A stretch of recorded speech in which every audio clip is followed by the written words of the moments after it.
rise and join me in the Pledge of Allegiance. I pledge allegiance to the flag of the United States of America and to the republic for which it stands, one nation, under God, indivisible, with liberty and justice for all. Please be seated. At this time, I'll turn the program over to our Library Director, Lauren Nichols, who will present the budget. Hi, thank you all for coming. I'm Lauren Nichols. I'm the Library Director here. We're just going to take a few minutes to go through the 2015-16 proposed library budget. The Library Board really worked hard.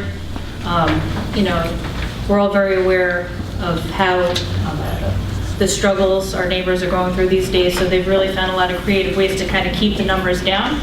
This budget, there's a copy available in the back. It's a little different than the one in the newsletter, just in that there's a couple more details. So we'll just go through it line by line, and I'd like to encourage anyone, if you have questions, to ask at that time. It probably makes the most sense. So the first component is personnel services salaries. Essentially, this is the first time since 2012 budget year that we're actually asking for an increase in salaries. In the past, we've had a little bit of wiggle room and a couple of retirements. We've moved some scheduling around, but it seems that this year we've kind of reached our limit, and we're asking to increase, the librarian, clerical, custodian, and security salaries up by 2% to kind of mitigate those costs. We're moving around some of the page salaries. There's some money allocated there that just through creative scheduling and just working together, we're able to kind of scale that back a little bit.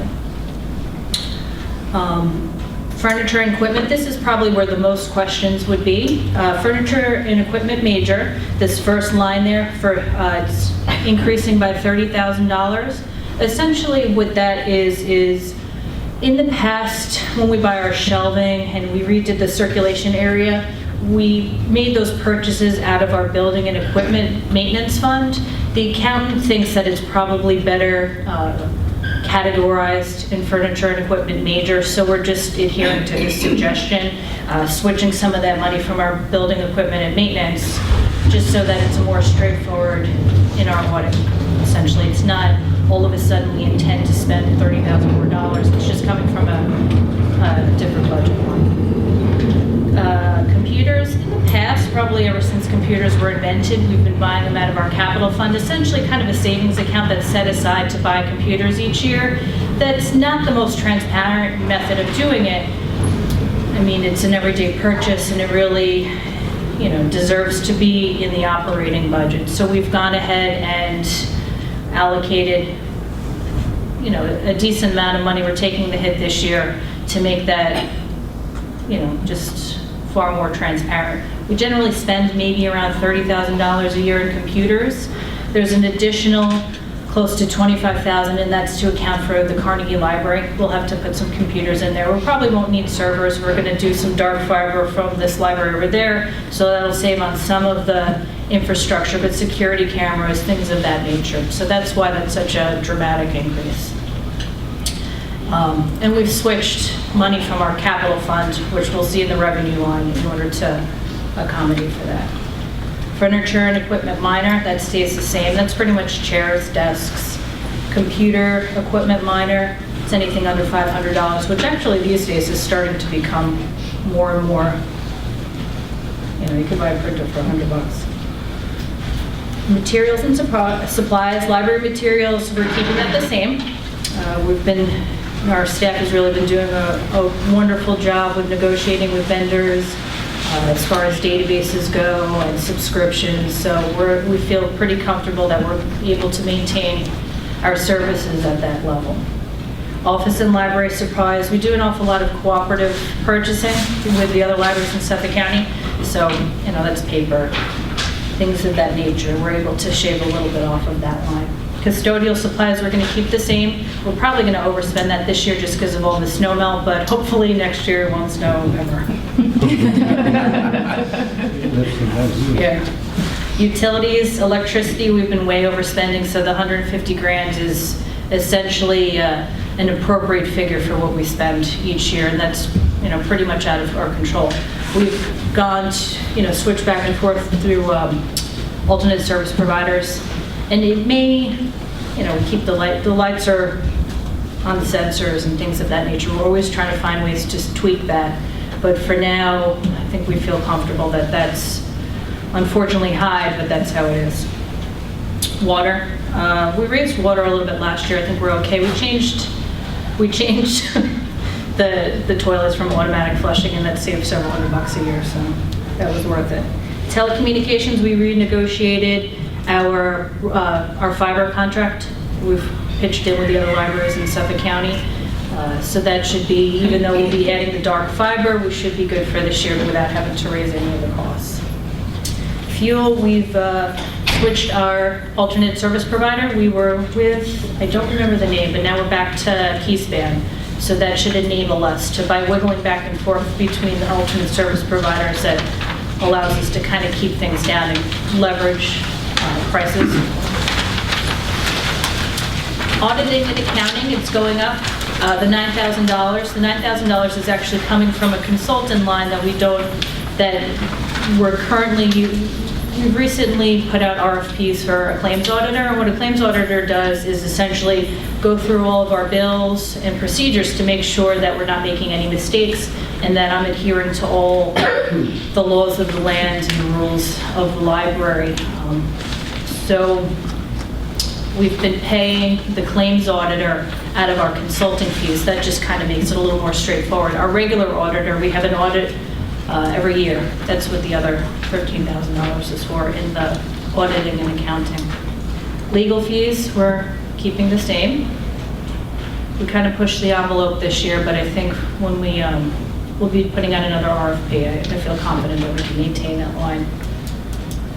Treasurer, when I put out the RFP for our claims auditor, I realized that CPAs are paid a certain amount, and we were wildly underpaying our treasurer for as long as she's been employed here. So it seems like a dramatic increase, but it's really just kind of paying her fairly for her services. Payroll is this is computer services, so payroll is the software, and we pay payroll company to kind of do our payroll. Same thing with the accounting software keeps our books. The price has increased this year, so that's what the $300 is. PALS is our computer system that checks books in and out. It's a consortium throughout the Suffolk County libraries, but we pay PALS, a partnership of automated libraries in Suffolk, to coordinate and maintain all of that, basically because it's significantly cheaper than if we had to host a server here and maintain that and hire staff to do that. Computer services other, that would be like web-related things, online courses, things of that nature. Anything that's really computer-related that doesn't have another category, we tend to put into that. Consulting services, that would be when we have the environmental come in to check the air, or someone to come to give us advice on how to, our roof is falling in, things of that nature. That's what the consultant does. Operations and maintenance, sanitation services, that's garbage and cleaning, and those are under contract, so that should be fine for this year. Furniture, equipment, and maintenance, that is like our leases to fix the copy machines, the microfilm machines, things of that nature. Building equipment and maintenance, this is where we used to be buying shelving out of, which we're not supposed to. It's better to buy it out of furniture, equipment, maintenance, so I've taken some of that money and swapped it over. Building equipment and maintenance is what allowed us, when the sprinkler pipe burst, to be able to renovate the children's department without going out of business. If the roof caves in, that type of real building-y type things. That's why it's pretty high, because you never know when a real emergency, which we've recently experienced, happens. Insurance, actually, we were able to negotiate down some of our disability and life insurance, which whittled down the general increase that you always see. You know, they always claim, oh, hurricanes, floods. So each year you automatically have a good 3 to 10% increase. But I think we're able to keep this pretty low because of evaluating some of our other services and products. Postage, we've stopped mailing out. We still mail out bills if you've lost something, but we don't mail out those pesky overdues. You still will get an email telling you to return your items, but we save about $2,000 a year by not sending out in mail the overdue items. So that's where that reduction is. Staff development stays the same. That's meetings, conferences. You know, most of our money is allocated towards staff, and it's really quite important to invest in them to make sure that, you know, we're the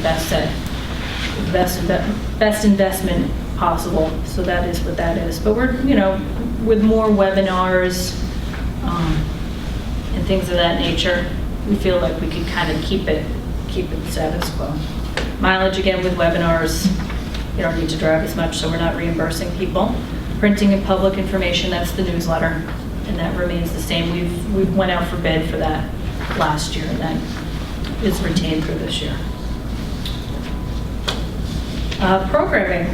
Programming, well, we do have an increase in programming, but some of the adult programming remains the same at the 42.5. Neighborhood Center no longer exists in its current iteration, but if you go down a little bit more, the community and lifelong learning, we're kind of allocating those funds to that, doing more outreach, doing more, you know, we're starting to get some real traction with some of our community forums, and leadership speaker was a pretty good one. So we're really trying to invest in that and lifelong learning, and taking our programming out into the community, like the Medford, the chamber concerts. We'll be participating in that. We're going to do a movie up in Medford, things of that nature. So that's, although we have nothing in the neighborhood center, we have increased the community and lifelong learning by $10,000. Young adult programming will remain the same. Children's programming will remain the same. The vote will remain the same, and digital services will remain the same. Digital services are the computer programs. Miscellaneous. Book retrieval. There just was a little bit of flexibility in the mileage there going to the Medford book drop, so we were able to shave that a bit. Unclassified, that's put in there in the auditor in case there's typos that they just can't fix. Sewer assessment, we had a pretty significant adjustment last year, so we feel confident with the $20,000 this year. In cooperative services, that's what pays for our delivery, the databases. A lot of the stuff, pretty much all that we do is cooperatively with other libraries in Suffolk County, and that's through the Suffolk Cooperative Library System, and that's what the $96,000 goes to pay for. New York State retirement, it's going down a little bit. I think that the end is near, aside from just attrition. It seems that the market's improving, so that's basically what determines your bill, how good the stock market is and your staff. As people retire, if we're not replacing them, even if we are replacing them, they happen to be going from Tier 1 to Tier 6, and Tier 6 is a significantly different benefit than Tier 1. So moving forward, barring any significant catastrophe, this should start to really go down. Social Security, we'll keep that the same. Health insurance, we had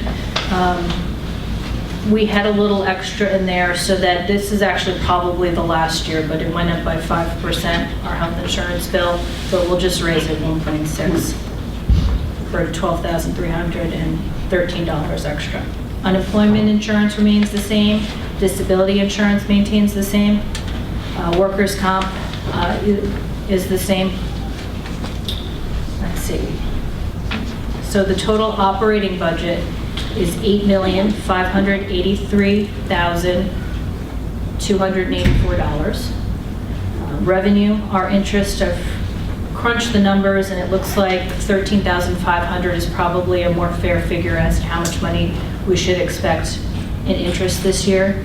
State incentive grant, This is to mitigate the fact that we pay the MTA tax. They give us a grant to make up for it. Incidentally, they did remove libraries from having to pay the MTA tax last week, so that's pretty good news. Desk receipts. The desk receipts goes down. Those are the fines. A lot of libraries don't collect fines anymore. So since we do such significant loaning back and forth, you honor the rule of the book where it came from. So we don't collect the money from North Shore if they don't charge fees on it. So that's why it just has gone down a bit. Pilots, we unfortunately don't get any more pilot payments. And there's $30,000 transferred from the unassigned fund balance, and that was to account for those computers that we used to buy from the capital fund. The total budget that we're putting up is $8,477,284, which is 1.49. The tax cap is 1.62. The library board felt it was important to certainly honor that in these tough times. It didn't seem fair not to. Does anyone have any questions? Was that clear, or did I talk too fast?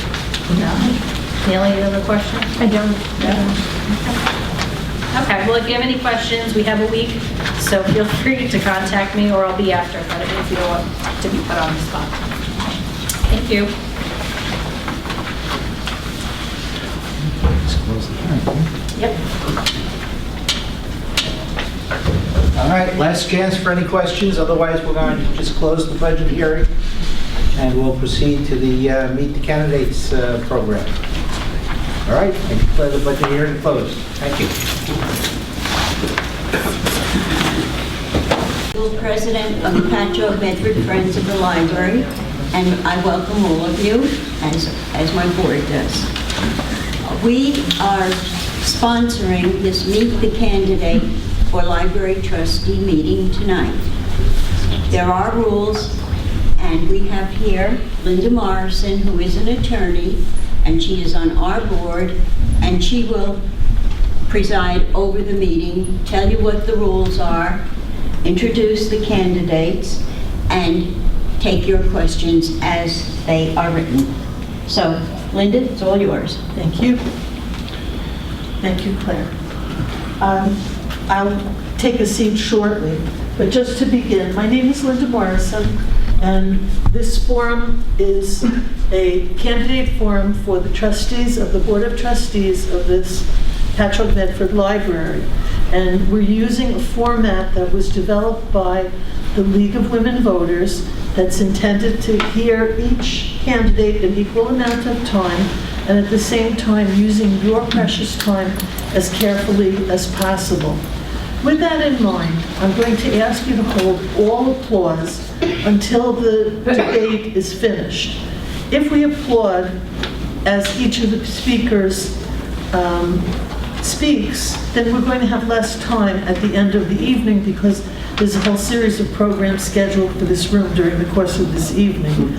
At the end, we will give a rousing applause to both candidates, and they can guess who you are clapping for just instinctively. You don't have to worry. Can everyone hear in the back? Yes. Okay. I'm a little hard of hearing, so. Oh, yeah, I can hear you. No, I just wondered if I sat in the back, I wouldn't. So these are the rules. To begin with, each candidate is going to provide us a 2-minute opening statement.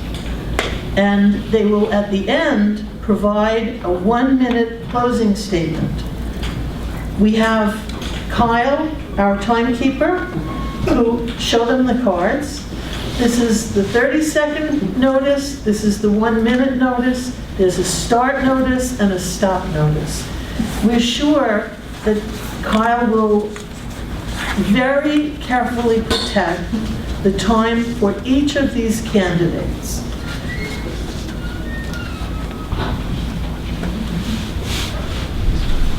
These index cards have been passed around the room. Did anyone have any additional cards before we start this program?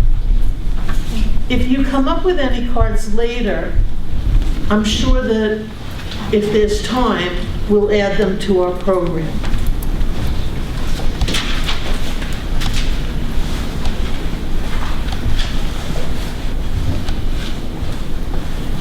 Our screeners have already reviewed these cards and will review any additional cards that are sitting up here at any time.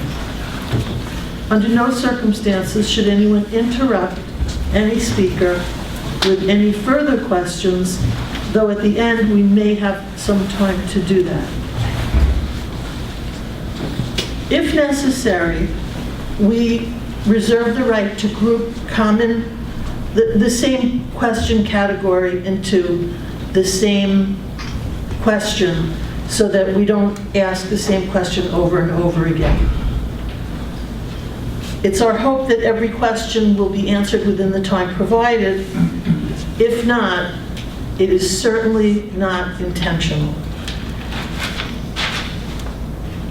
I'm told that our candidates are seated in alphabetical order, and they are. On the left, we have Krystle L. DiNicola, and on the right, we have Betsy Ambrosio Kennedy.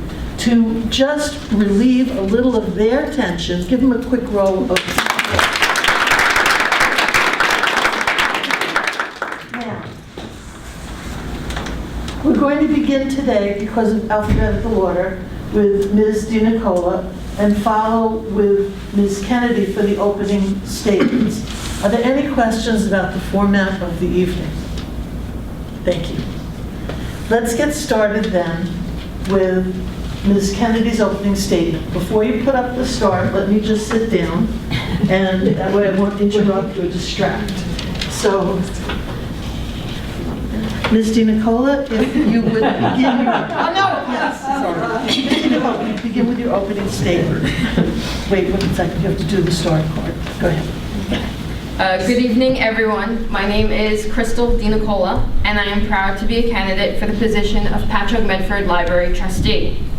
I am a lifelong Patchogue Medford resident and alumni who attended LIU Post to pursue a bachelor's in theater and arts management, followed by a master's in interactive multimedia. This led me to create my own company, KLD Photography and Web Designs, which is a Patchogue-based small business.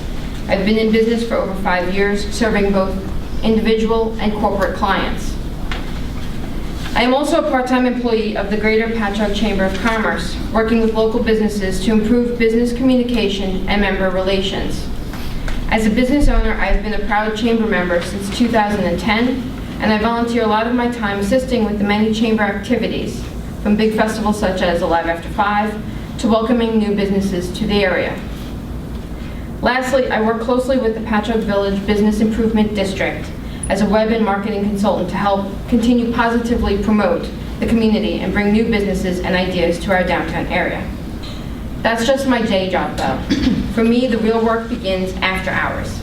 My family always tells me that I don't know when to stop raising my hand to get involved. It's true.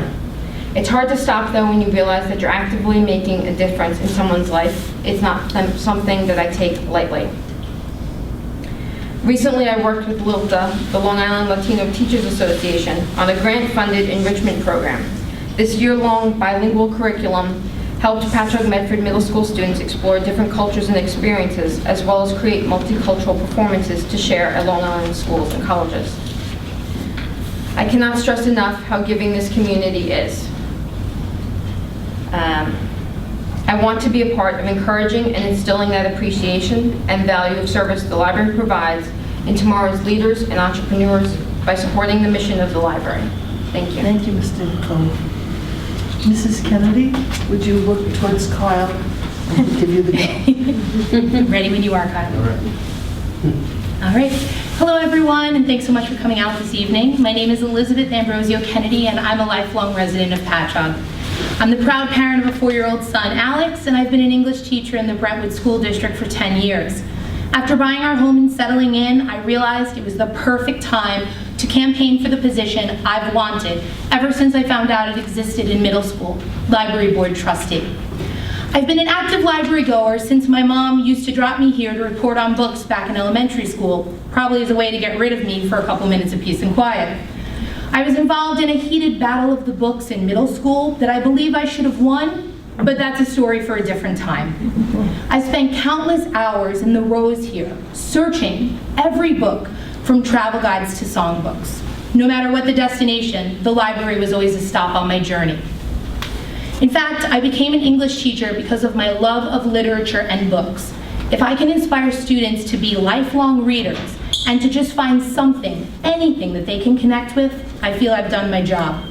Through my position as an educator, I understand the importance of moving the library and its patrons forward into the 21st century. The role of the library in our community is changing, with a focus on community programs, such as all the work that's being done over at the Carnegie Library, and also the virtual realm of the library experience. I feel that I have the qualifications to make me a good candidate to help usher in that time of change, while also sticking to a budget and keeping the concerns of taxpayers in mind. Hopefully tonight, I can earn your confidence and your vote on Election Day. Thank you. Thank you very much. Yes? Yes. Okay. What were you instructed for the amount of time for the 2 minutes for the, okay. Thank you both for those very informative statements. Now I'm going to start the first question to Ms. Kennedy. And I noticed that you did already give us a little bit of an idea in your opening statement, but are there any other library programs that you've participated in? You know, a lot has changed over the course of my life. It started out with me attending the programs here at the library, and now it's, you know, moved all the way forward to my son now attending the programs here at the library. He talks about the librarians, a few of them, as though they're his friends. I've always utilized the resources here at the library, even when I was a college student, to access the virtual collections that you have. So I've been very involved with the library for as long as I can remember. And, you know, I'm passing that along to my son as well. And still to this day, I go to the library as my first source of information. My husband bought me a meat grinder for Christmas, and what's the first thing I did? I came here and checked out a book on what to do with this meat grinder that he purchased me. You know, so I've always tried to make the best use of the resources here. And I also try to inform my students, although not here in this district, I try to inform my students to do the same thing. If you're stuck and you can't find something, go to the library. They'll help you and they'll guide you in the right direction. Thank you. Sure. Ms. DiNicola, what library programs have you participated in? I've too have been active in this library since I can remember. Part of my love of art came from coming and participating in all the arts and crafts programs that the children's department has, and then the young adults department. I am an avid reader. I may or may not have over 400 books currently in my room, and I try to always look and keep adding to that collection. That started by participating in every summer reading club. Part of it was I couldn't wait to get to the end of the book, and part of it was I wanted every prize in the case. But it's just fantastic. Everyone here is so open and helpful. You can't help but come here to have answers. I also participated in the baking contests all the time. I remember the first recipe that I ever made actually won a ribbon, Mom's Surprise Cookies. Good old-fashioned chocolate chip cookies with a little bit of zucchini in them. Best way to get your kids to eat vegetables, trust me. So, yeah, a little bit of everything came through this library. Thank you. I'm going to ask Ms. DiNicola first this question. What is your experience with public budgets, if any? I actually recently a couple years ago, I served on the board of the Suffolk County Women's Business Enterprise Coalition as their co-director of technology. It's a 501c3 nonprofit organization that operates out of the Suffolk County Office of Affirmative Action and Minority Affairs. And what it does is it helps women business owners find new revenue and new means of increasing their corporate lines and everything and get started. So we worked very hard with over 700 business owners to get them grants that they needed, to get them the assistance that they needed, and we worked with a variety of budgets across both the county and Brookhaven Town to do so. Thank you. Ms. Kennedy? Well, as an educator, I have some knowledge of budgets from my own position being driven by a budget. Also budgeting at the home, while not the same stress, is a stress. But listen, I can't sit here and tell you that I know every layer of the budget. However, I can promise that if I am elected to trustee, I will work diligently to overlook the budget and be part of the planning process. As a taxpayer and homeowner, I understand the concerns of the community and that you have to work within a budget in order to make the community happy and also to make the community thrive. So with those thoughts in mind, I would head forward into learning more about the budget and what goes into public and large-scale budgeting in this position. Thank you very much. The next question is two parts. The first part is, what ties, if any, I did hear your opening statements, but what ties, if any, do you have with the Patchogue Chamber, and how will that affect your role as a library trustee? And I believe that you go first. Sure. Well, this is an easy one for me. My tie is that, my husband is the executive director of the chamber, but that's where my tie ends. I have no other connection with the chamber, although I have sometimes attended their events, but only in support of my husband. So my tie stops there. This is the only elected position and also community-based organization that I've really been interested in and being a part of. Thank you. Ms. DiNicola?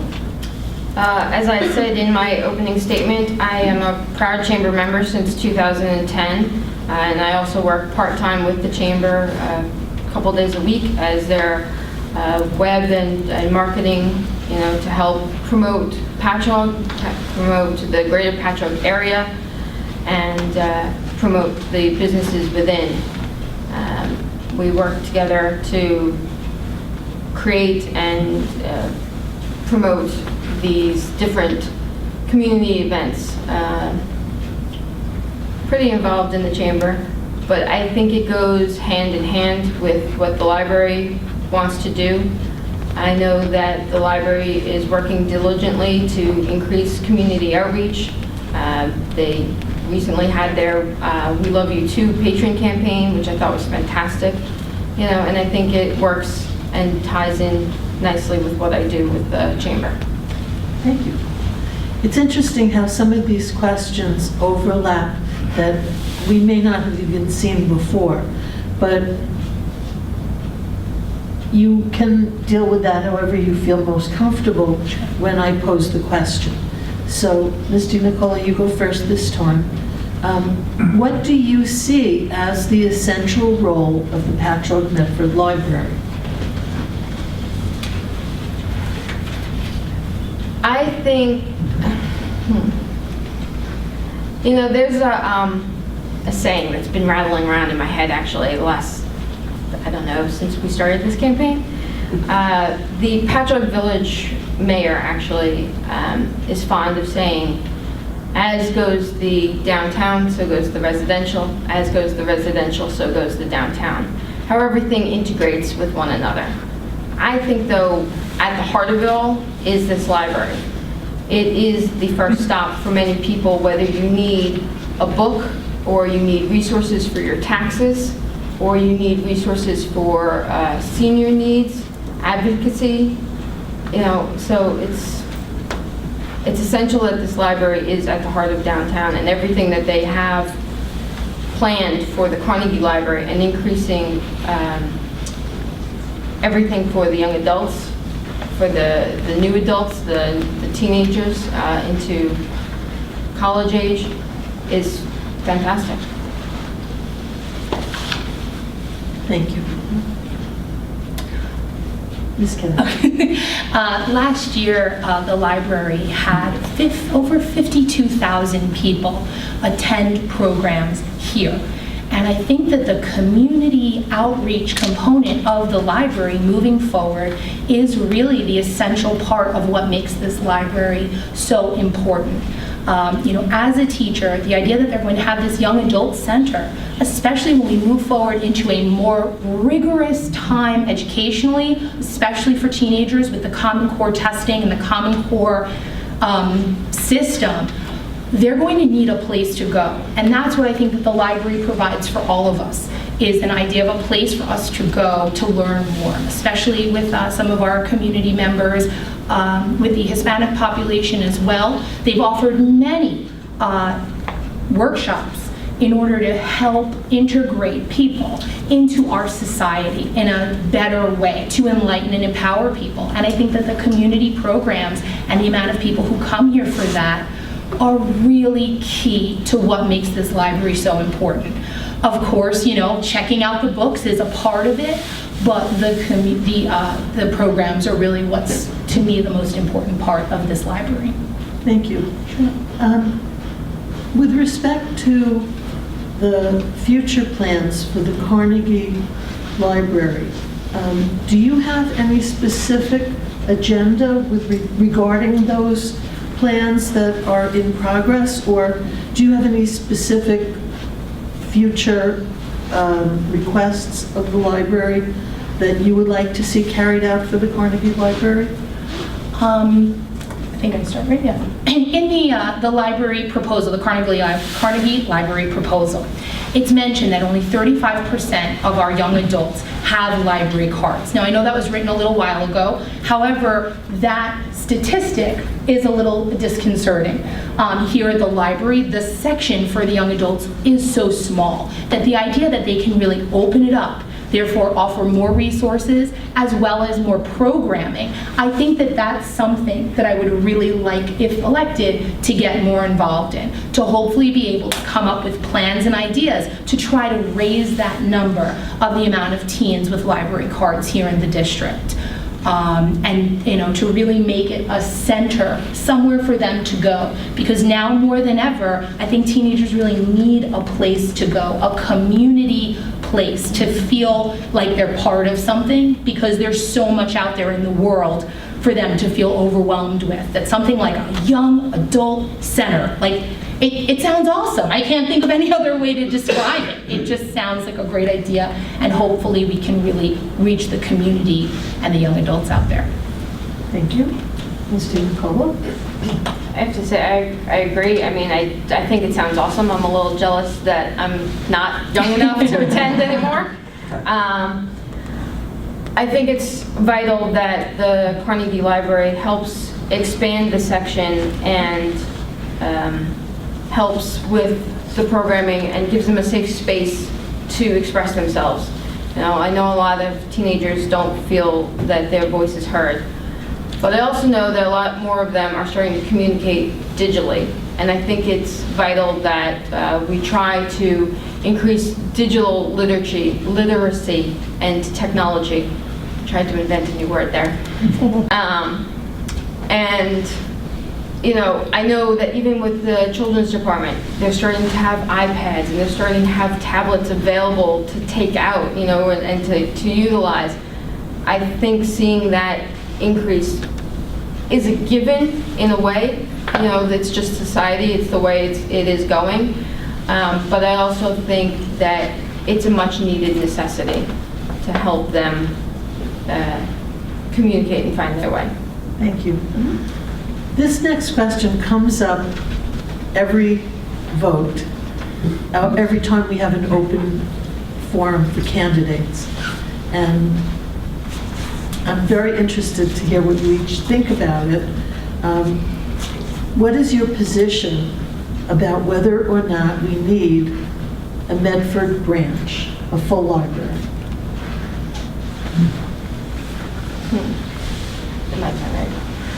This is actually a little bit of a tough one. I am a Medford resident. When I was growing up, Patchogue and the village of Patchogue wasn't much to talk about. So the only time my family and I pretty much came to Patchogue was to come to the library. There's a large population up in Medford. We're not that far away, but it might be helpful to have an outreach center there. You know, if we're having a center just for young adults, why not have something a little bit closer, a little bit easier for the residents to be able to access? Thank you. You know, as a member of the Patchogue, part of the Patchogue Medford community, this is a tough one for me to answer as well, because, you know, I know that there was the neighborhood center, and I know that that's something that, you know, you guys have decided to part with, and I know you have the book drops up in the Medford area as well. I think the idea that we are a Patchogue Medford community is something that's really important. So the library being here, you know, it's kind of like saying, you know, it's the Patchogue Medford High School. Should we have a Patchogue High School here down in the village? I think the idea that we are one community, we can have this one large library. In addition, I just wonder, as far as resources go, what sort of an impact that could have on resources if there was two separate branches. So I think that the one central location of this library is fine and is a plus. Thank you. Now, the next question is another one of those harder questions, as I noticed most of these are.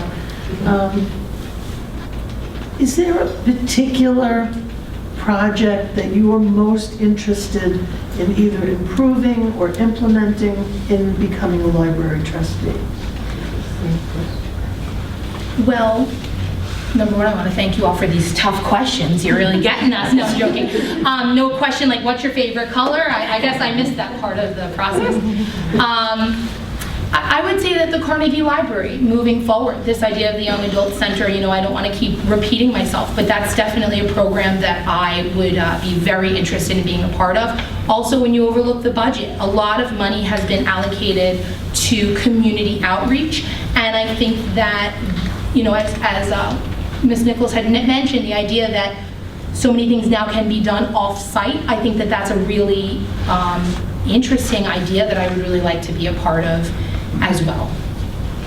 Thank you. I would like to see the improvements primarily in the digital technology, to see increase in communication and getting it out there. I mean, they just revitalized their website. They're starting to offer more webinars, starting to offer more classes, and it would be nice to see that increase. I think part two of that, though, is while it's becoming more prominent, there's still a gap between what's available in English and what's available to our Spanish-speaking community here. Over 60% of Patchogue area is usually has English as not their first language. I would like to see more of a bilingual medium happen in all areas, if possible. Thank you. So, in case you didn't think the questions were hard enough, I'm telling you that I give this to you with great sympathy.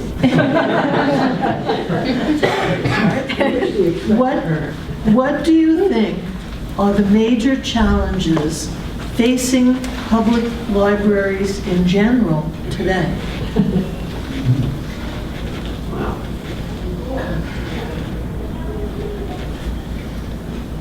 I think one of the major challenges with libraries today is possibly just getting the people to realize how vital libraries are. I sat in on one of the board meetings a couple months ago, and they mentioned how the new village apartment complex only has 7 residents signed up for library cards so far. There's more people than that currently living in the building. And, you know, why not have a library card? Not only is it free, it's right here. The staff, everyone here is so welcoming. You know, I think it's just a matter of getting people to realize that the library isn't just books, it's the people behind it. It's the staff, it's the programming, it's being able to have a resource at your hand almost 24/7 with all of the resources that are available online. Thank you. Thank you. As an English teacher, I recently told a student to go to his local library to check out a book, and his response right off the bat was, nobody goes to the library. There's a common misconception that that is the truth. However, I've found in campaigning throughout the district that many people don't tell that story here. Last year, they had a total, there's about 500,000 visits to the library. People are coming here to the Patchogue Library. However, they could do a better, we could do a better job of getting people up and getting people out and getting people to the library. In addition, the question always sort of comes up is a library still relevant in today's society? And with the amount of virtual resources that this library is offering through library and through the amount of ebooks that you can find, you don't have to pay Amazon for your books on your Kindle. You can go on library and get those books. I think that the library is doing a really good job in staying relevant. However, that misconception is always going to be out there. And I don't know when it happens, because kids love coming to the library, but then there's some sort of a drop-off, and then some come back and some don't. Some read for pleasure, some don't. But I really do believe that here in the Patchogue Medford area, we do a good job of still promoting literacy, whether it's virtual or coming here to the library. Thank you. We're going to turn now to the closing statements. Before we do, why don't you each look through your notes and take a moment or two to prepare.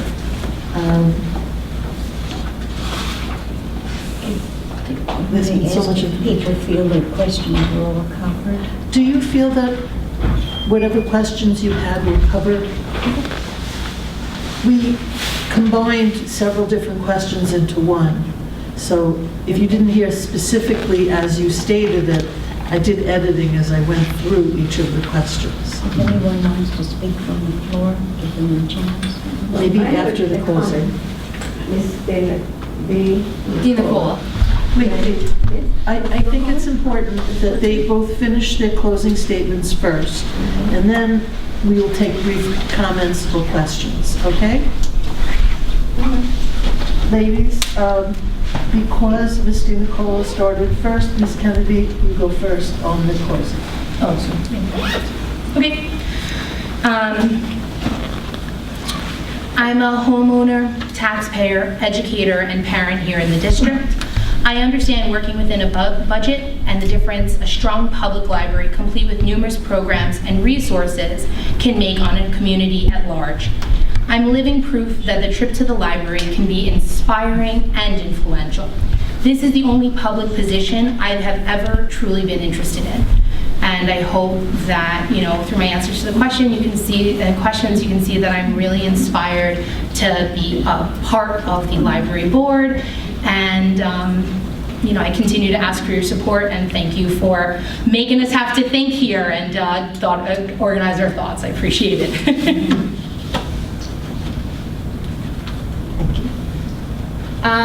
I am extremely excited about the revitalization happening throughout Patchogue Medford, especially with the historic library, the Carnegie Library, and I hope that I have expressed that to you tonight. I hope to be able to serve this community better by using my talents to support the library in their mission of community outreach and being proactive and open to change in a world where change is the only constant that we know.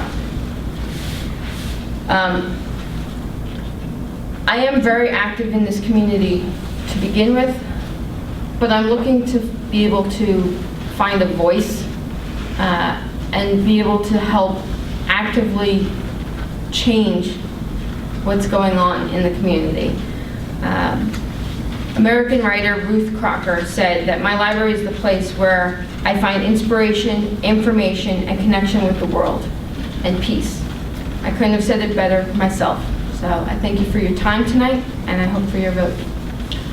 I have to apologize. I made a little mistake. I talked about opening up to the whole group, and that's not in the rules that we're following tonight. However, I would be surprised if both of these candidates are not available for the next few minutes while we all have refreshments to answer individual questions. Is that okay? I apologize, but I forgot that I had agreed to follow these rules, and I made a deviation that I really shouldn't have. But now it's time for the rousing applause.